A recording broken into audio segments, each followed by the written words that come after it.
When we look into the sky, it seems to us to be endless. We think without consideration about the boundless ocean of air. And then you sit aboard a spacecraft, you tear away from Earth, and within 10 minutes you have been carried straight through the layer of air. And beyond, there is nothing. Beyond the air there's only emptiness, coldness, darkness. The boundless blue sky is but an infinitesimally thin film.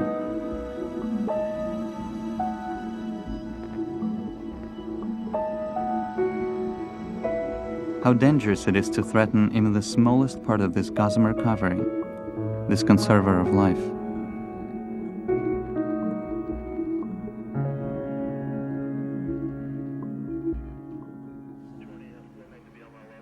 Copy, throttle on. And engine over. That's P64. It has been record heat here, over 100 degrees. Temperature records show that the Earth is getting hotter. There is every indication that we are perturbing the climate system. The studies all show that spring is coming earlier. Possums are going north. Millions of chickens dying. There's new evidence those droughts may have a common cause. There's more carbon dioxide in the atmosphere. Sea ice is thinning. 11,500 people died in France during the 2-week heat wave. The forests are ablaze and Global warming is a farce and is a scare tactic. we just do not understand what's going on.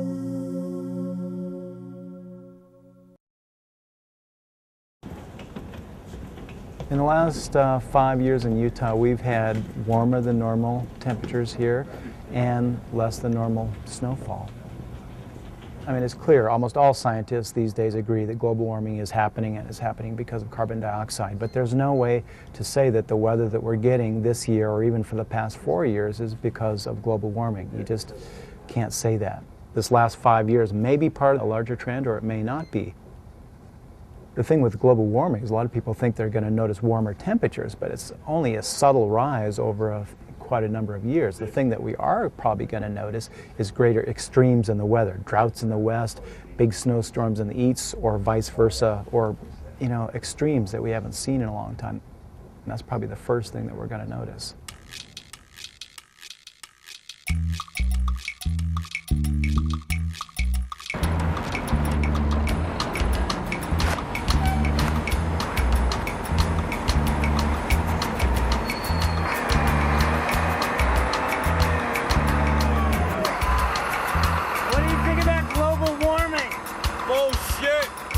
No global warming. There isn't? No, the politician made that up.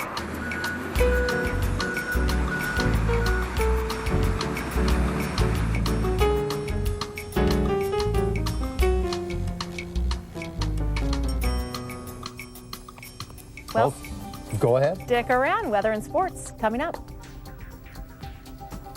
South Central Utah seeing quite a bit of snap and crackle and pop. They're in for the same thing tomorrow. But for the rest of the state, I'll have your 14-day forecast coming up. Stick around. Do you think global warming's real? I think it has to be. It's pretty damn hot lately. Well, now that's a terribly scientific point of view. You need to censor that one. I'm teasing. No, I don't know. Yeah, I think it probably is. College football season gets underway and Team USA rolls. It's tonight at 10. George, what do you think about global warming? Is it a hoax? It's gotten better. I just read. Where did you read that? Well, yeah, the ozone. I have no idea. The ozone layer is starting to heal. Primary reason that you have greenhouse gases is because of carbon dioxide. The search for that Sandy boy who has cancer has now moved to Houston. We'll have the story at 10.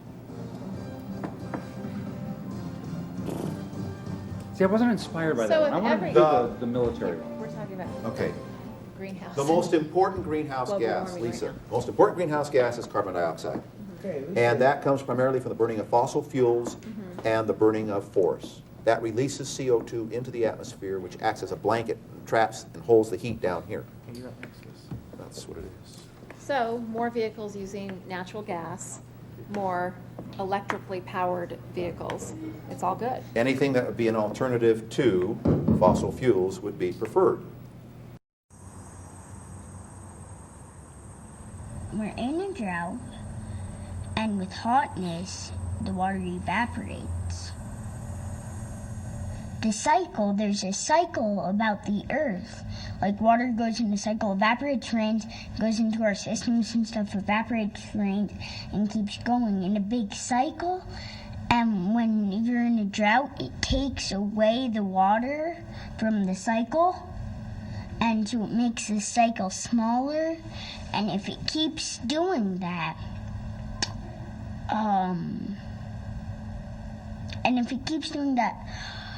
we'll just run out of water, and there will be no water for the whole earth.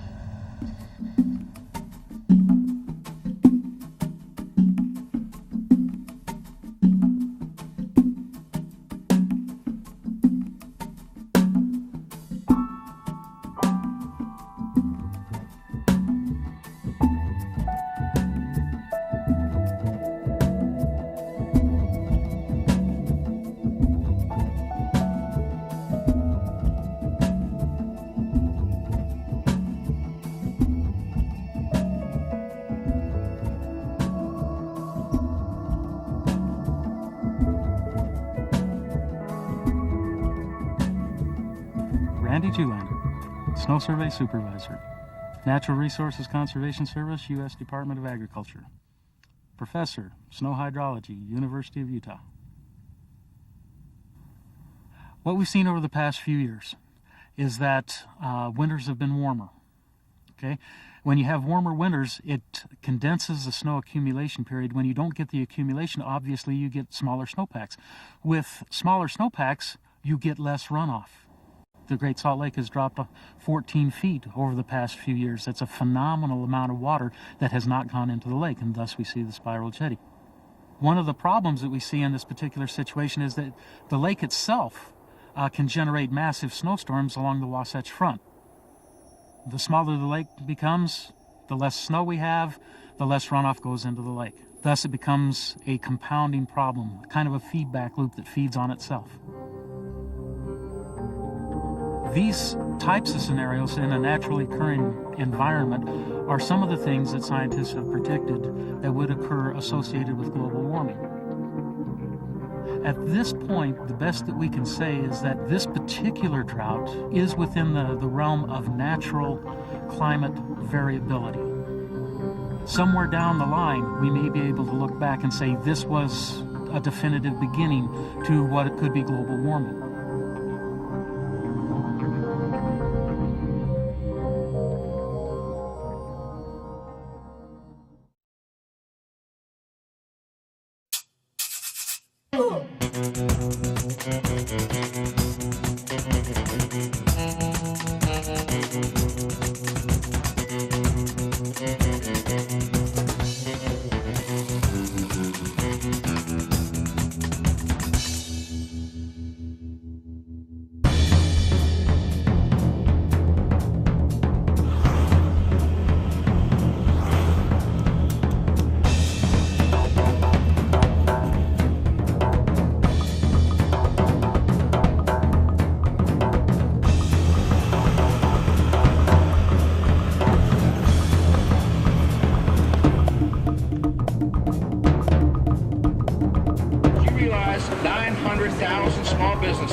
Will be taxed under his plan because most small businesses are subchapter S corps.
house. Yeah.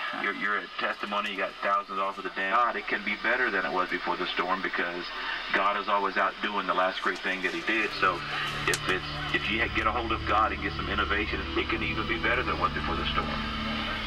You know, after the storm, our focus was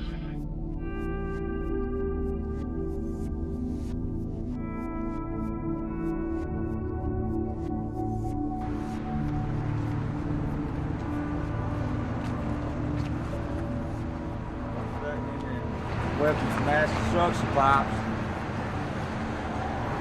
That would be after the atomic blast, right? No, that was the heat wave in Heat France wave? last 2 years ago.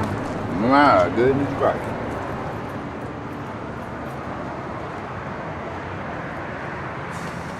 But what can you do about it?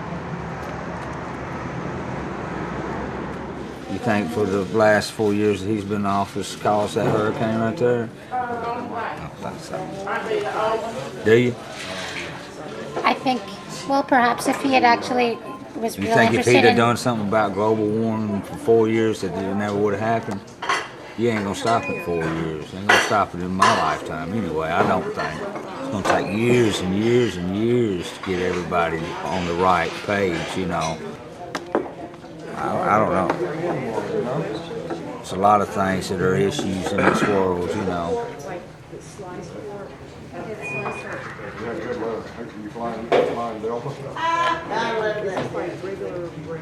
Me personally, I live in the country and I like it. And, you know, ain't nobody come over my house knocking on my door talking about global warming, you know. I mean, it should be an issue or something, but, you know, it's just like, you know, my daddy said, you know, you just live right and do right and everything will be all right, you know. I mean, you know, you got to care about stuff like this. I understand that, but, I mean, you know, I'm not going to drop what I'm doing to go fight for something that's they've been fighting for years and years and years. You know, this is not going to put food on my table right here. You know what I mean? I mean, you know, you got to look at the big picture of it. I mean, for somebody out there that's paying a bunch of y'all to go around and spread the word and everything, well, that's fine and dandy. But you know, what's little Jimmy gonna do? You know, that drives a Ford Contour and lives in the country and. We separate our trash at home and stuff like that. I mean, you know, we try to do as much as we can for the environment, but I mean, you know, my little Ford running down the road's not half as bad as them plants down in Nashville running full blast and stuff like that. So, I mean, what can I do? I'm not going to go down there and say, hey, you know, I am against this totally. They're going to say, and, you know, what do you want?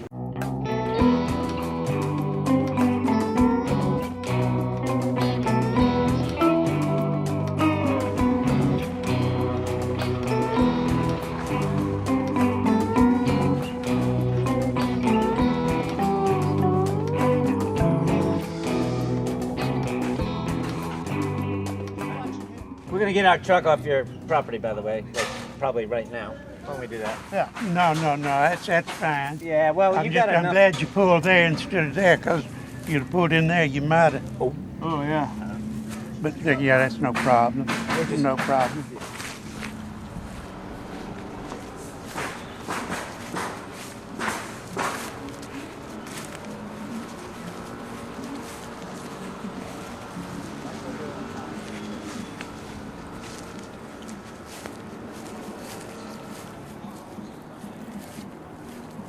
Global warming, huh? Didn't hear you. Global warming? You got it. There well could be something to do with global warming. I don't know. But I know that every 100 years or so there's a disturbance, and we've had the ice ages, et cetera, and if we're not the culprits anymore on global warming. China and the Koreas, undeveloped countries, they're contributing to the global warming. I didn't have to think much on that, but on the campaign trail, you may not know it, but this is bush country here. This is bush country. Bush is just, he's like I am kind of. He's plain talking, good old boy. But what he tells you, you can depend on it. You can take it to the bank.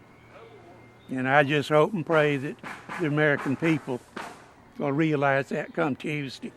There are some folks who say that if his policies continue in the same direction, global warming may be made worse. Well, it very well may be, but in the 4 years, instead of our pollution, instead of going up, it has come down, and I can't go along with all this business that he's such a polluter. The air is cleaner, the water is pure. Surely y'all are on top of it. Y'all not connected with Robert Kennedy, are you, by any chance? No, why do you say that? Well, I'm beginning to pick up a little bit here. No, we're not connected with Robert Kennedy. Okay. No. Did Kennedy come down and talk about global warming? Oh yes, When? and pollution. No, when? He was here 2 or 3 weeks ago. Did he say something about global warming? Oh yes. What did he say? It's all George Bush's fault. George Bush has brought all this on, and with that voice that he's got, he's another one of the. He's just liberal. I just say that. And instead of Kennedy and all that bunch of ripping and raring on George Bush, they ought to be talking to the Chinese, the North Koreans, the people that are in the underdeveloped countries that put it in the atmosphere. I'm just a 76-year-old old coot that doesn't know much, but the good Lord did give me a little bit of common sense.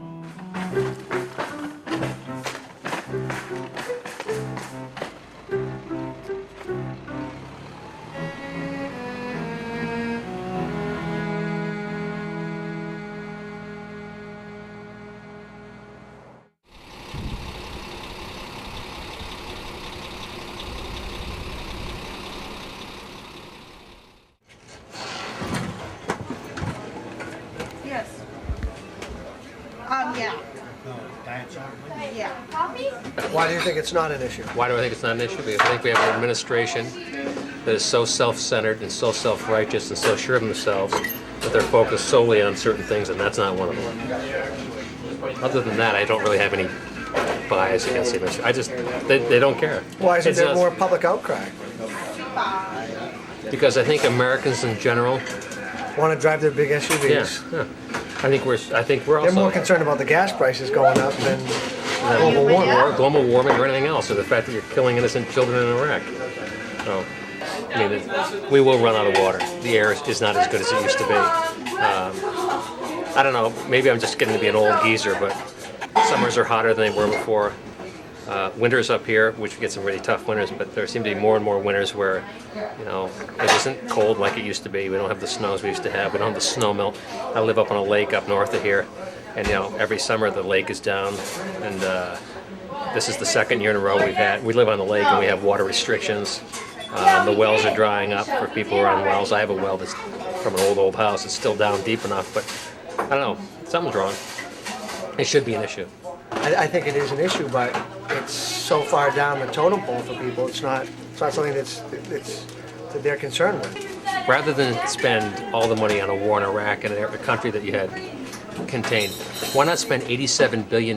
Give it to the car companies. Give it to corporations in America if you want to. Say, all right, in 10 years, do what Kennedy did about getting on the moon. In 10 years, we will not be using fossil fuels. We will not. Not only that, in 10 years, if we eliminate the use of fossil fuels, the Middle East becomes insignificant in a lot of ways. It becomes insignificant. Plus, it develops entire new industries in the United States. Car companies would have to retool, just like after a war. You retool, you hire different people, you teach new technologies to people. That's what we should do.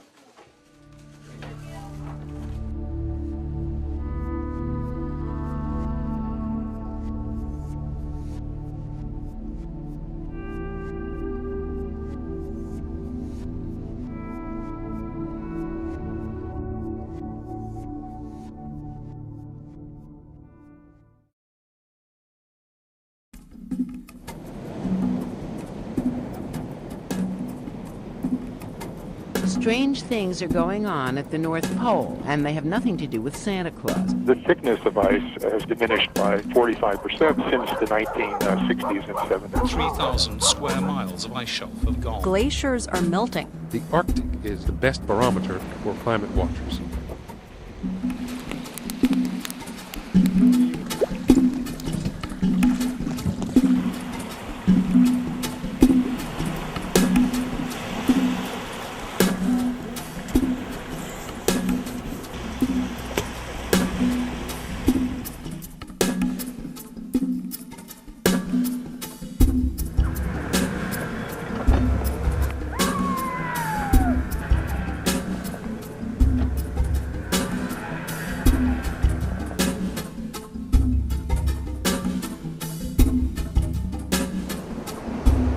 The pack ice is forming later. It's forming somewhere between 2 and 4 weeks later. So the October storms are free to hit the beach rather than being buried under the pack ice.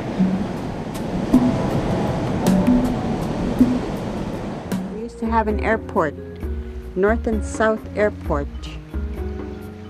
It started eroding too, so they had to, and the wind was always blowing from the north, so they built it there. Then it started eroding on both ends. It got too short, so they had to build this runway.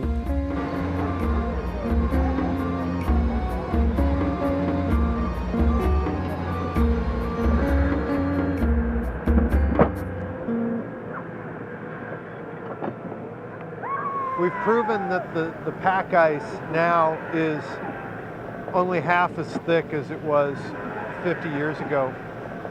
The pack ice is forming later. It's forming somewhere between 2 and 4 weeks later. It's the pack ice that protects these bluffs from erosion. I'm Ryan Conero for KNOM Update News. The people of Shishmaref want to move their village. That's based on the results from Friday's relocation vote. Community members agreed to find a new village site to escape relentless erosion caused by fall storms off the Chukchi Sea. Nearly 50 feet of shoreline disappeared over the course of a weekend last October. Villagers agree they must plan an organized relocation before storms begin forcing evacuations that could destroy the community and its way of life.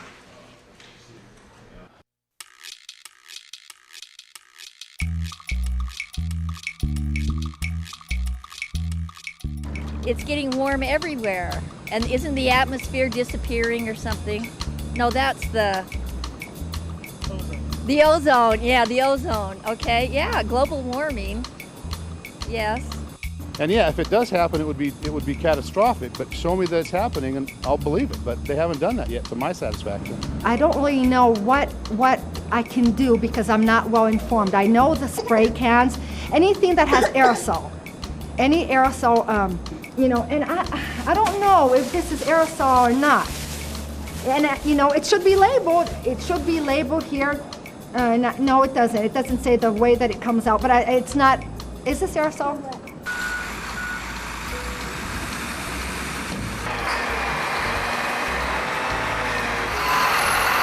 What do you think about global warming? Bullshit. There is no global warming. There isn't? No. The politicians made that up.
daughter Shane is preparing her bat mitzvah before I resigned. But leaving the position I was in kind of meshes well with, I think, the presentation that she's developed. It has to do with ethics and public integrity. It's good themes, I think.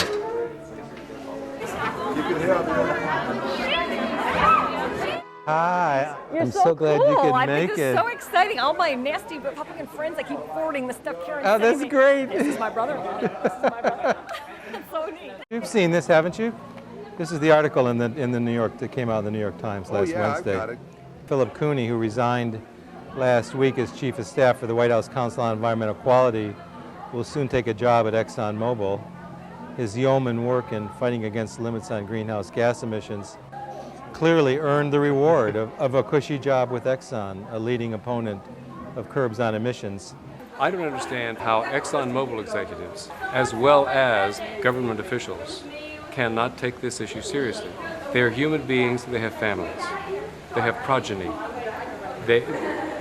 Ought we not all be concerned with the survival of our children and our grandchildren? I mean, there's got to be a special circle in hell reserved for people who manipulate and distort the flow of scientific information. Exactly. People who establish policy in a way that controverts fact rather than in a way that is implied by facts. Right. If everyone would take a seat, we'll get started here. First off, welcome. Bruchim habaim to all. I want to thank you for coming here this morning to acknowledge the achievements of these B'nai Mitzvah students. This next portion of our service honors Shane Piltz, as she now comes of age as a responsible young adult. This year, in my B'nai Mitzvah class, we spent a lot of time studying values. One of my strongest values is tikkun olam, improving the world, by using the compassion in one person or a group of people to do good for someone or for a good cause, tikkun olam.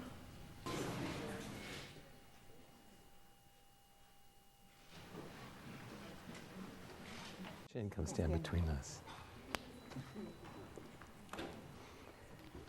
My daughter Shane is a bright and beautiful and hardworking and spirited girl, and I'm very proud of her today and every day.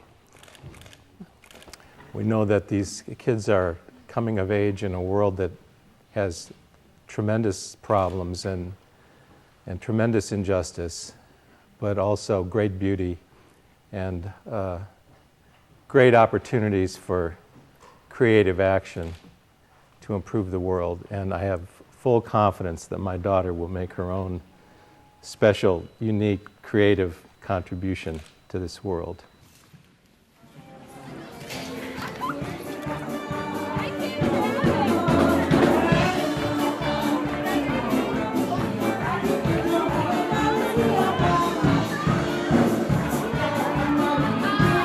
I've known Rick Piltz for 45 years. He was my student at the University of Michigan. Rick is an example of the student surpassing the teacher. He's the man who's really done something, saving the world, tikkun olam. That's what this man is doing. I mean, this is Rick Piltz stepping into the next stage of his life, just on the day that his daughter steps into the next stage of her life. It's a ceremonial transition for both of them. There have been times when I sort of feel like this is just really impossible, what's happening in this world. And having Shane makes it just existentially necessary not to say, I give up, this is impossible.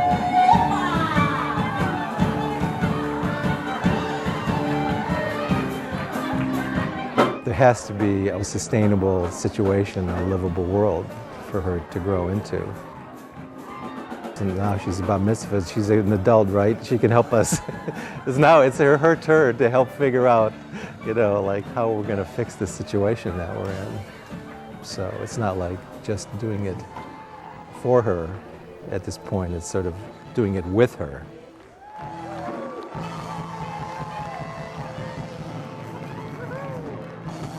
We are so proud of you. You are growing up to be a grateful. Beautiful. Beautiful and strong woman. I'm grateful.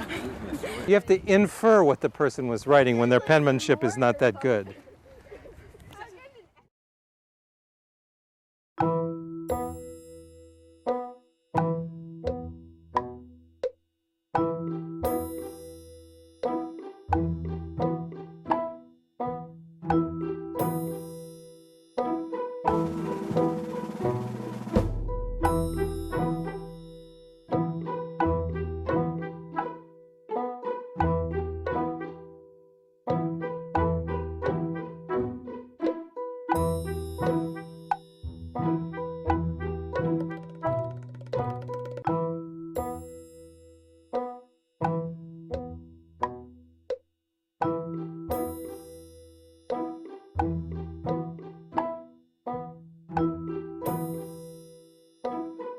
the bottom of the glacier is going up and the top of the glacier is coming down.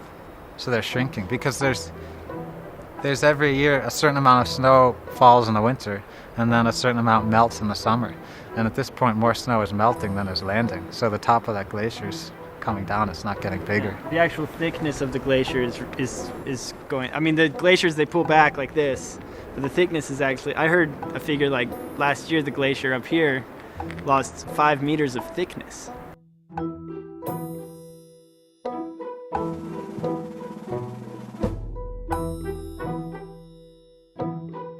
I could tell you where the glacier was 50 years ago. We went up on foot before the cableway has been built. The glacier retired about 500-600 meters in this century. It's a lot. I heard it from my friends back in the States. She sent me an email and said, "Are they wrapping up your mountain?" I'm all, no.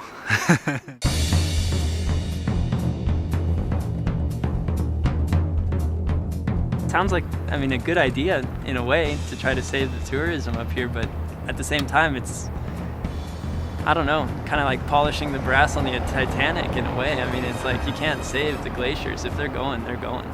Well, I think here you've seen this is quite an unusual operation insofar as the wall to be covered is about 10 meters high, plus maybe another 5 meters here and 5 meters above. And as you have seen, the people who actually install the product, they hang from ropes, and it's quite an intensive and time-consuming process. So here the project will probably last quite a couple of days.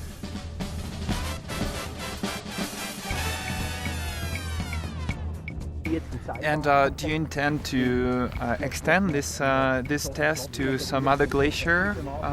Well, quite honestly, we would love to, because it's our business. The product is ours. We have had some encouraging contacts from other ski resorts in the Alps as well. I think they are interested because it is a fact that the glaciers are melting.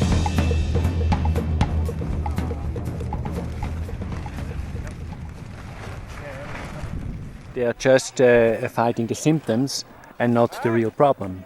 And there's where we must show people that one has to change more than just wrapping a glacier to fight the climate catastrophe. They will bring Christo into the picture and they will make it nice. But maybe it is a good proposition for the company selling the things signed by Christo. Would he do it in white, do you think, or? I don't know. Well, we should ask him. We would do it in green. Greenpeace.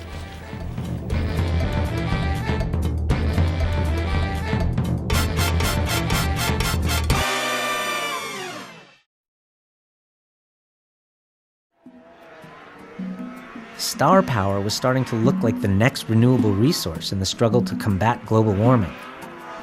So climate activists in the Canadian Arctic welcomed Jake Gyllenhaal and Salma Hayek to their village in hopes they would help lure about 1,000 residents and the international press to an extreme photo op, part of a larger effort to reframe global warming as a human rights issue. All right, tell me in your words why you're here. I think global warming is a serious threat, and this Inuit culture seemed to put a face to the whole issue. I think when I talk about it now, I think I'll really have a more heart. It'll be more in my heart, you know. Thank you very much for being here, everybody. We'll have to pay close attention to the people here that are going to lead us strategically into places so that we can send this powerful message to the world that climate change is a real issue for us. It doesn't feel like that right now, but believe me, in reality it is. Describe to me the scale of the threat of global warming and the impact that you sense here. Well, for a while now we've been seeing, for example, permafrost melting. When permafrost melts underneath infrastructure starts to buckle, and then so they've had to move certain housing. We're trying to warn the rest of the world that this is happening very rapidly up here, and it's just a matter of time for the rest of the world to be challenged with these issues on climate. And so we are the early warning, and in fact, the United Nations has accepted the fact that the Arctic is the health barometer for the world. And so I always say we Inuit are the mercury in that barometer. Selma, I'd like to welcome you on the sea ice of the Arctic.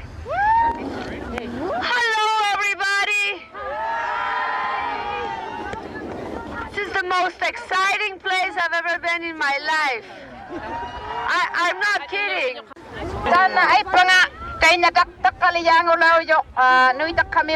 Day after tomorrow. Yeah, Jake. Now we're gonna create a little art with our bodies. Yeah! And this message is gonna go around the world. I'm sorry I can't talk too well, my mouth is frozen. How about right on there, right over that flag would be nice, thank you. And right about there, thank you, very good. The best way to sit is probably like this.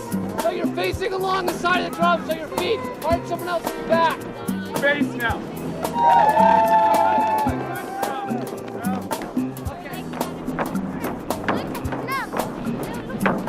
Hold your positions!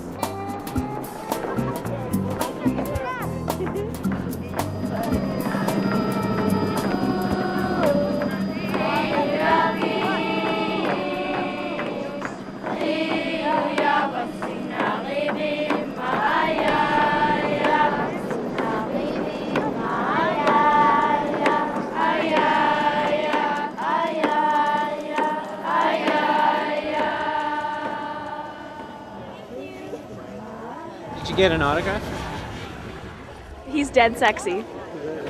Oh Yeah, yes, he he's is. dead sexy. Totally worth freezing my ass off.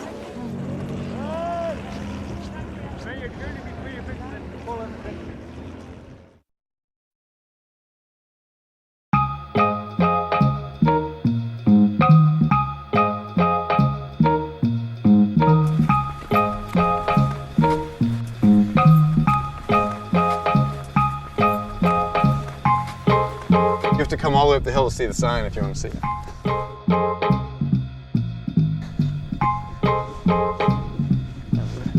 can see up here. You got a pretty good view there, don't you? You can come closer though. We're in awe. We've never been this close to Hollywood before. That's good. People were constantly asking me, so could that happen? Well, that's a very unlikely scenario. We selected it because it's dramatic and it's spectacular. But when the Intergovernmental Panel on Climate Change, or the IPCC, released its last report, it should have been a political explosion because it was the world's top scientists all agreeing to say, yes, global warming is happening. Yes, we have a measured increase over the last 100 years, and we have a projected increase if we don't stop our outputs that is enormous. That was huge news, and no one really paid attention. Yet this Hollywood movie comes out, which is, look, for all it is, it's still just a piece of entertainment, and it's fun. It's not a serious 100-page report. It's a 2-hour piece of entertainment with, 20 minutes worth of politics strewn in here and there, and they act like all of a sudden this is a bombshell. Right now, looking at that picture, that's enough to cause somebody to go into hysteria. Because people will be running around thinking that possibly could happen overnight. And that's not necessarily true. See now, yes, we have witnessed changes in our atmosphere. But I don't think something like that would happen immediately. I feel as if global warming is something that would happen whether humanity was here or not. Ice ages have been happening long before I was here. They'll probably happen long after. If we're speeding up the process through environmental deterioration and through the use of different sorts of chemicals and such, it's speeding up the process, and we just might be aiding our own demise. It's offensive, but what are we gonna do? Global warming? Yeah. It sucks. Yeah, it sucks. Hardcore. Yeah. What sucks about it?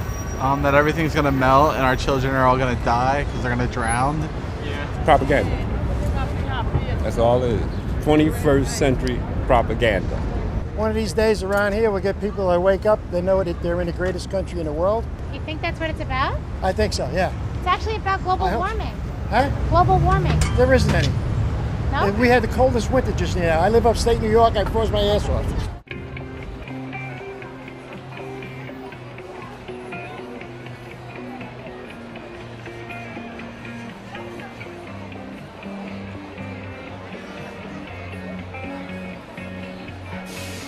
It was scary. heartbreaking to imagine that could happen. The United States tends to live in this state of like, that could never be us type state, you know? Even when it comes to like war, everything. And like, just imagine if that happened, you know? Like it could happen, but it's deep. And even if this is an exaggerated example or scenario of what could happen, I think that, you know, people should be sort of jolted into reality. I'm all shaken up because I never expected a movie to become like that. I'm scared of the future. I'm scared of the future for my grandkids. We are having 2 cold winters, 2 hot summers. There's a possibility, and we are heading there, and we are not realizing it. We are just going to realize it one day to another that we did it, and we didn't stop doing it. I guess it's something to think about, but I don't think it's something that's on the horizon anytime soon, so I'm not very worried about it. I'm very concerned about it, yeah. I think we have to pay attention. You have to wait for the day after tomorrow, huh? I do think we have. No, I don't think it's going to happen overnight like that, but I do think it's happening, yeah. Here we are, what is it, June what? June 12th or something? And I'm freezing, you know? It's cold, it's too cold, it's too cold for me. With all the emissions that are put into the atmosphere all the time, I mean, if every big budget, science fiction movie had this kind of analysis in it, we'd be a lot better off. It's all about money. Yeah. Bottom line, greenery. Bottom line was about the money, right? Yeah. Right? That was great. Oh, but how can you have a good time watching The End of the World? Because it's entertaining.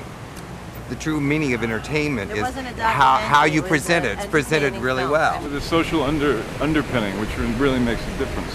If you actually saw a lot of these issues in the scientific, like if you were given the science, would you be interested? Would you flock to a movie theater to hear about global warming? I don't know if I'd pay $40 to come see it. No, then it wouldn't be entertaining. Then it would be a textbook. That's the difference between entertainment and a textbook. You have to put it in a context of people dealing with it is entertaining, and the information is not entertaining.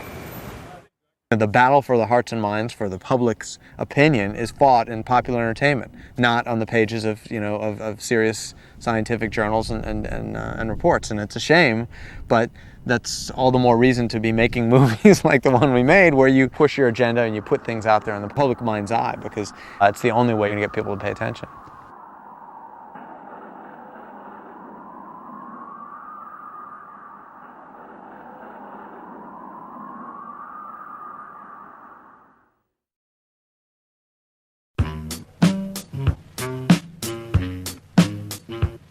We know that the world is evolving. Something recently came on the news about the greenhouse effect, how emissions are going up in the sky and it's not good for the atmosphere. This idea was basically brought up on us because the rising gas prices and the emissions control, which we did a whole class on. This has 0 to no emissions. It uses refined cooking oil, which is less than 50 cents to the gallon or some crazy number like that. And it basically helps the community a lot.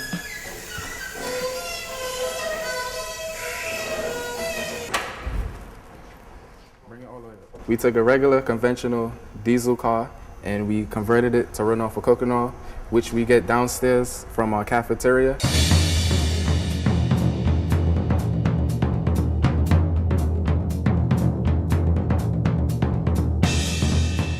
The city spends over $1 billion a year dumping the oil that they use from their restaurants, so they could actually reuse that oil and save more money and probably cut taxes.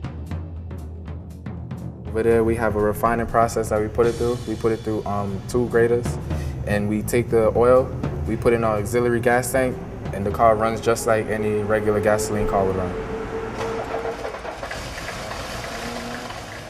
Most of the cars in the future will be alternative fuels.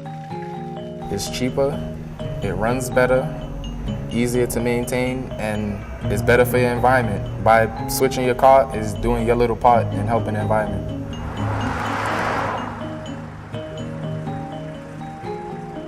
This project basically lets us know that anything is possible. 2 years ago, I would have never thought that this is possible. We would have never knew that a car could run off of cooking oil. If we could run off of cooking oil, there's a whole bunch of other stuff out there that we could try.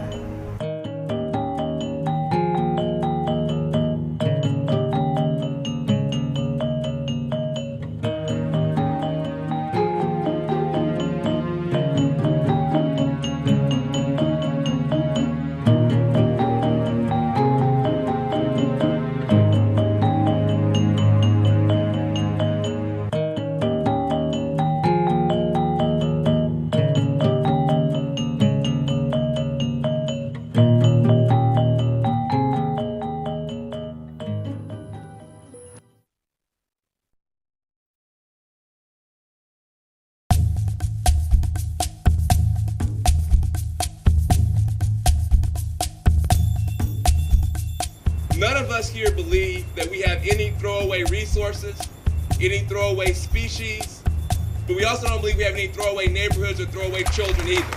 And the reality is that there is only one solution to both of the crises that we face.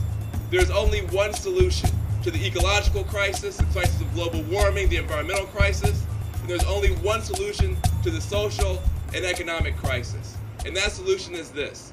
We need a green economy that is strong enough to lift people out of poverty. Simple as that. We need a green economy that honors the earth. But it cannot be a green economy only for the eco-chic, for the eco-elite, the people who can afford to buy a hybrid, the people who can afford to put solar panels on their second home. I want them to buy a hybrid. I want them to put a solar panel on their second home. But the people who are struggling right now for bus fare, they have a place too.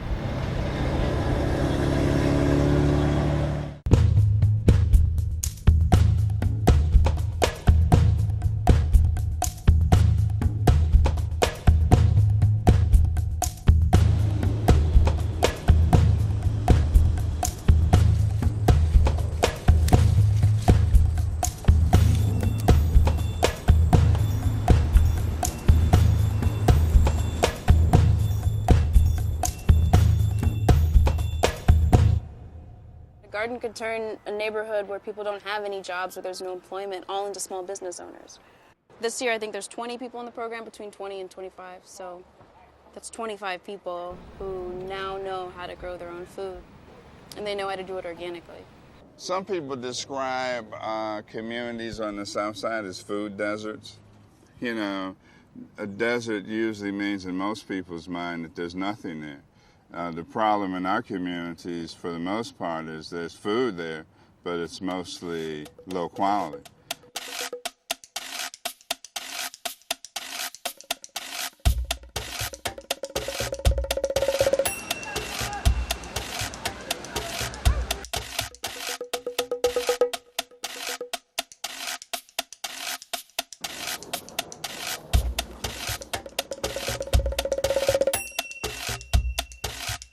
A lot of stuff that we grow and sell here that I never even heard or tried until I started working here. Like chard, I know mustard, collards, and turnips. I ain't never heard of chard in a day in my life. But see, they told me how to cook them, went home and cooked them, and I'm saying I've been eating them ever since. I like it. Tastes like spinach. I like to tell people that is the good stuff that you actually put in the earth, you get right back out in the earth in a better way. You know, a lot of times people would have to go all over just to get some of these products. Where it is, you know, we sell it right at Lincoln Park Market on Saturdays.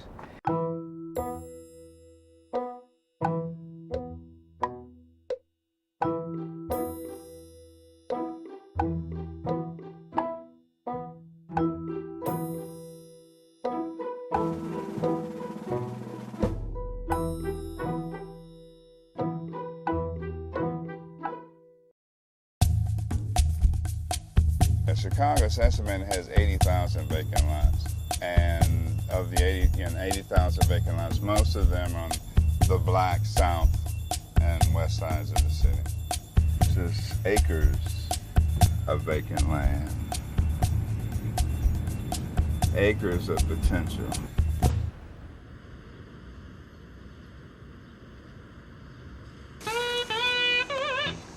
I think Della might have got too much stuff for today's date.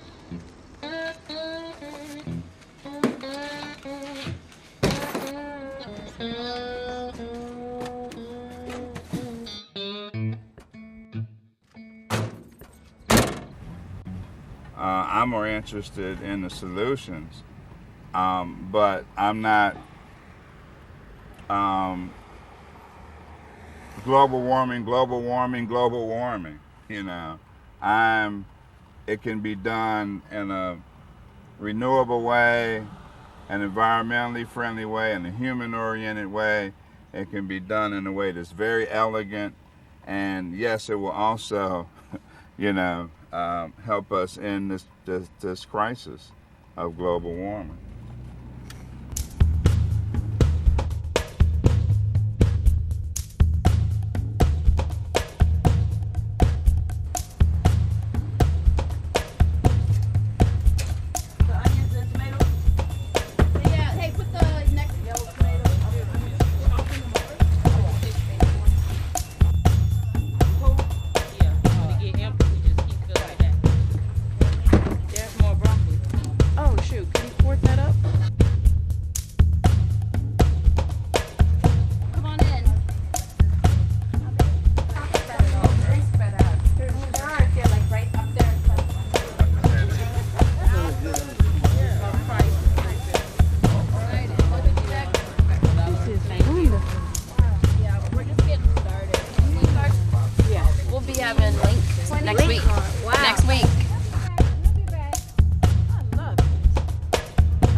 Yeah, we do. Wednesday afternoon. Just put it right up there. Yeah.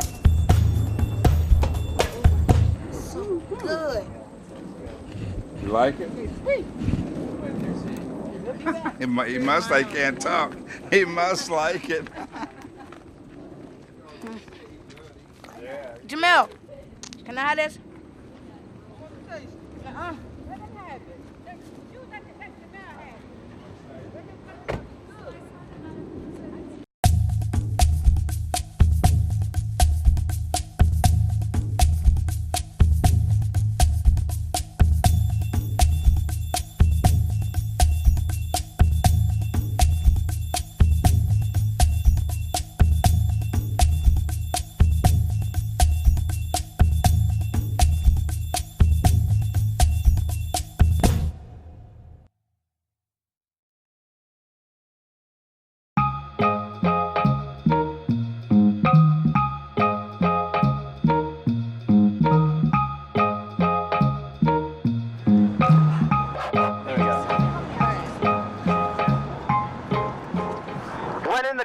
Of human events, a nation's energy policies compromise the health, security, and prosperity of its people and cause global climate disruption.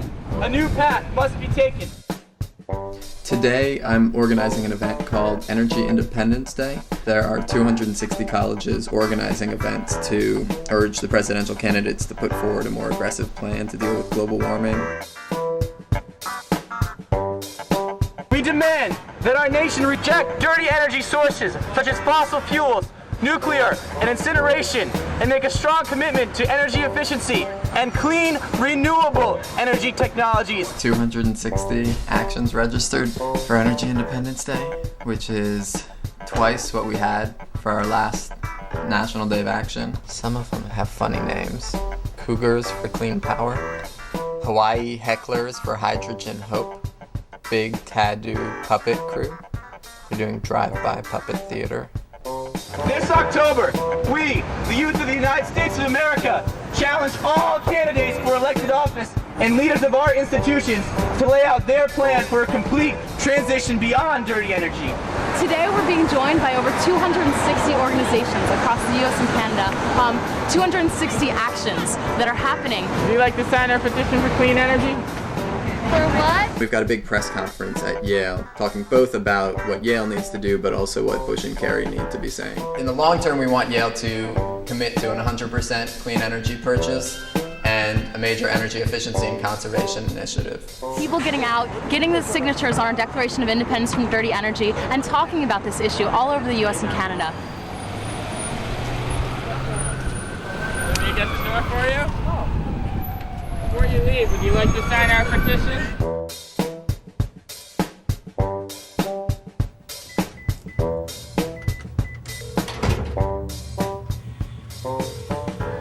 Hi Jeff, it's Billy Parrish with Energy Action.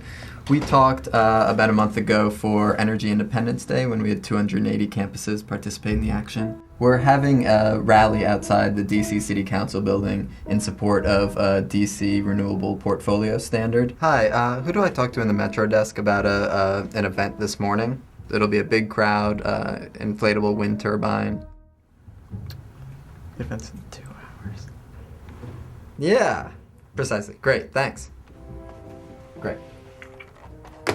So maybe Fox is gonna come? That's good. They're excited about our big wind machine.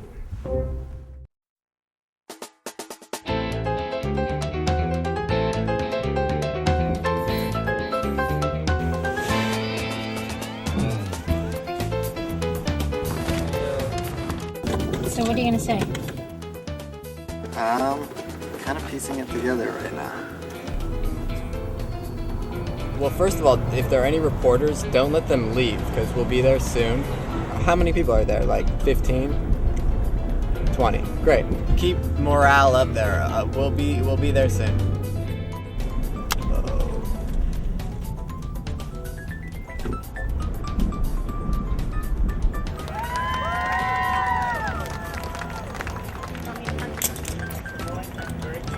Okay, so the chant is gonna be energy independence, we declare. Energy independence, we declare. For clean water and clean air. Energy independence, we declare. For clean water and clean air. Energy independence, we declare. For clean water and clean air.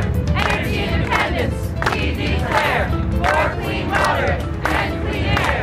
Energy independence, we declare. For clean water and clean air.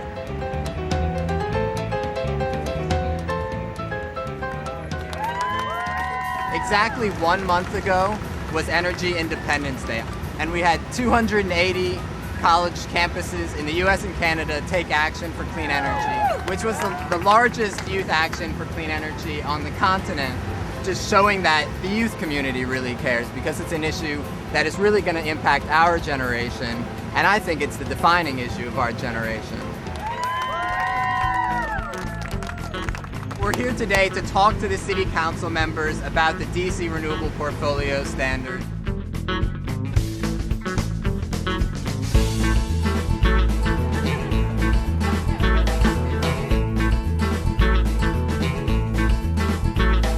This is a Declaration of Independence from Dirty Energy, and we've collected 27,000 youth signatures on it. That's a lot.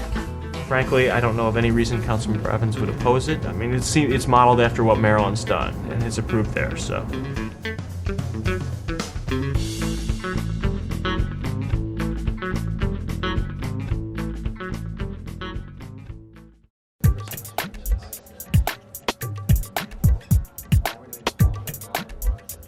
It's all volunteers, basically.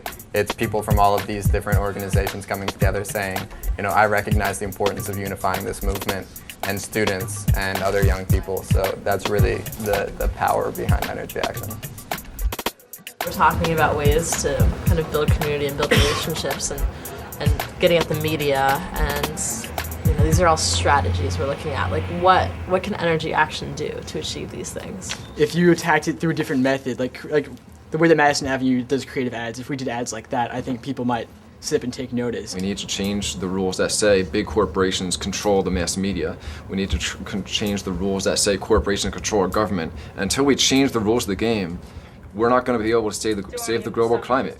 Generally, the idea is trying to bring together, you know, lead organizers from peer youth movements to talk about how, you know, we can create a sort of unified progressive movement, and how we as Energy Action can do better sort of coalition building work with ally organizations. What I'm going to do is give you a little bit of overview of some of the warning signs that we've seen that, frankly, scientists are at the screaming pitch right now. If we want to change the world, if we want to create climate justice, if we want to stop global warming, we've got to be effective communicators. We are going to have many different kind of messengers, all saying the same thing. I think of it as being that you're the age group that will, when you hit your stride in your careers, that actually you will be able to impact some of the decisions. And so it's much more fruitful to talk to you than it is to talk to policymakers that are in their 50s and 60s. You want to go? Or, you want to do it? All right. Coal-fired power plants are the leading contributors to mercury poisoning in our mothers, which inevitably ends up, of course, in the fetuses of our unborn future American citizens.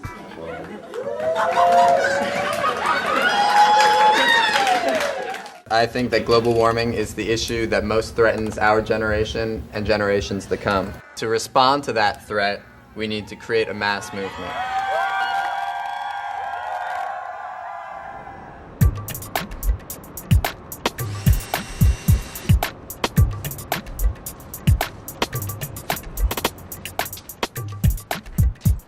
So we're at the Climate Justice Convergence Center here in Montreal. It's about 4 blocks away from the negotiations, the Palais, the Congrès.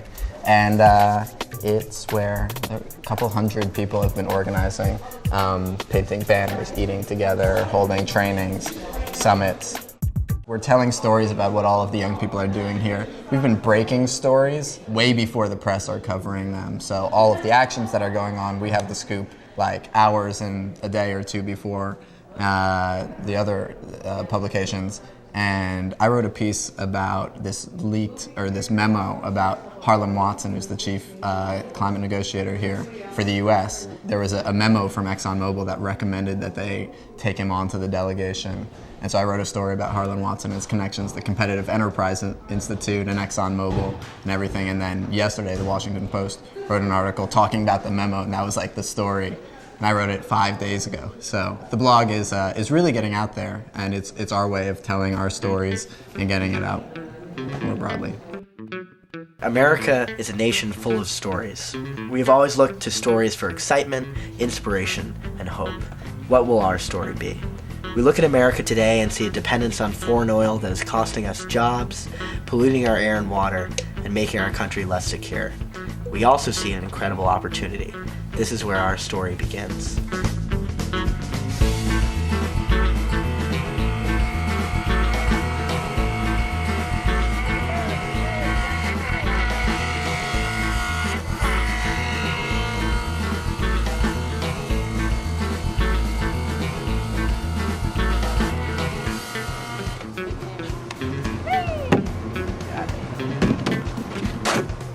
Our goals include promoting a new national energy vision and to inspire and train new leaders of our nation. This summer, we take to the road.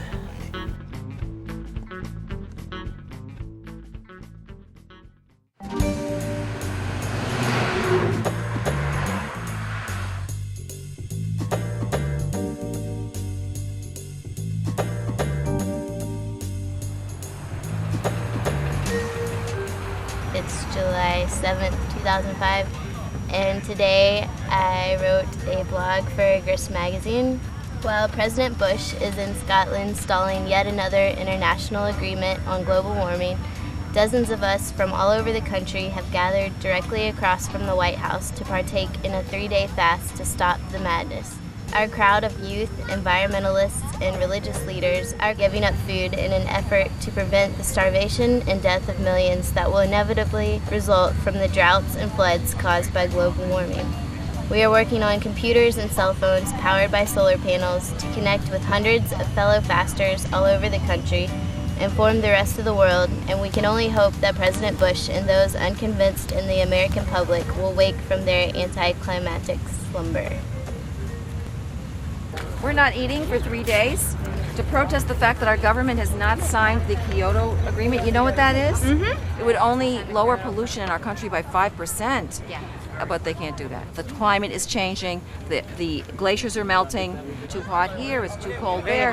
Too many hurricanes, and now it's floods, and before it was dry, and now it's dry when it was before. I mean, everything, it could be really a terrible future. So if you have a chance, you could go to one of these websites and get some more information about what you can do. We present our bodies here to bear witness to the irresponsibility of our government, to show solidarity with the millions of people who will go hungry from droughts caused by global warming. We need to draw a line in the sand and say, there's a better way. And the seeds of this better way are taking root all over this country and all over the world, and more are planted every day. With this fast, we are planting one of these seeds right in front of the White House. And I believe if we take good care and water it, the seed will spread deep roots and grow so tall it will be impossible to ignore. We're doing the protest because we're out of time to address global warming. We want forthright action from the President and the U.S. Congress. I hope that we can provide a sort of counterbalance to what the Bush administration is saying. How are you feeling? Good. I've gotten like 3 hours sleep in the last 2 nights. So sleep is more an issue than food at this point. Right.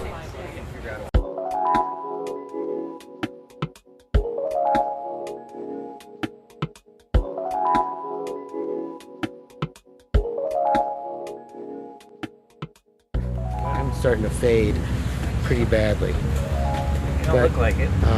I feel so tired. I'm really hungry. And I'm thinking about many types of cuisine right now. I'm just gonna lie down for like 10 minutes. Good.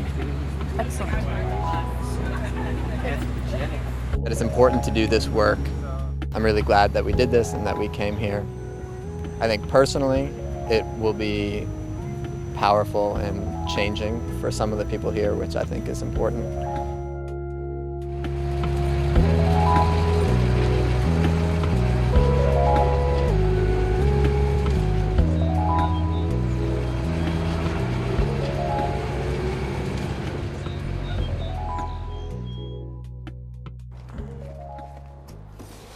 Yeah, I love the campaign. I'm really excited about it.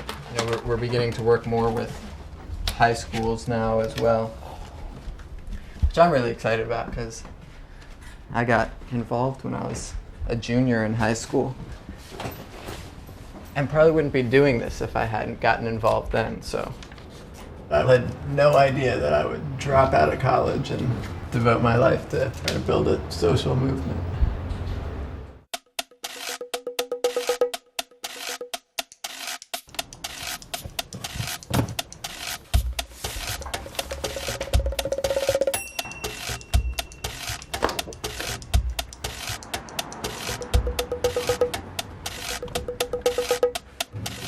There has been, sort of birth of a student climate movement in the last 5 years or so. There are now hundreds of campuses that are running clean energy and climate campaigns. By the end of this year, I expect we'll have over 1,000 schools registered in with the Campus Climate Challenge. So we're getting ready to meet 2 of the best leaders in the student climate movement. Hello. Like every single person I talk to right now, everyone, is like, oh my God, there's no more important thing you could possibly be working on this moment than on energy issues, and college students are where it's at. I think there's so many pieces of this that just are gonna be magnetic to people. The campaign is gonna stick to them and they're gonna run with it and everything's gonna follow behind them. So starting now, the environmental movement, which has not really been all about winning things, is gonna win things.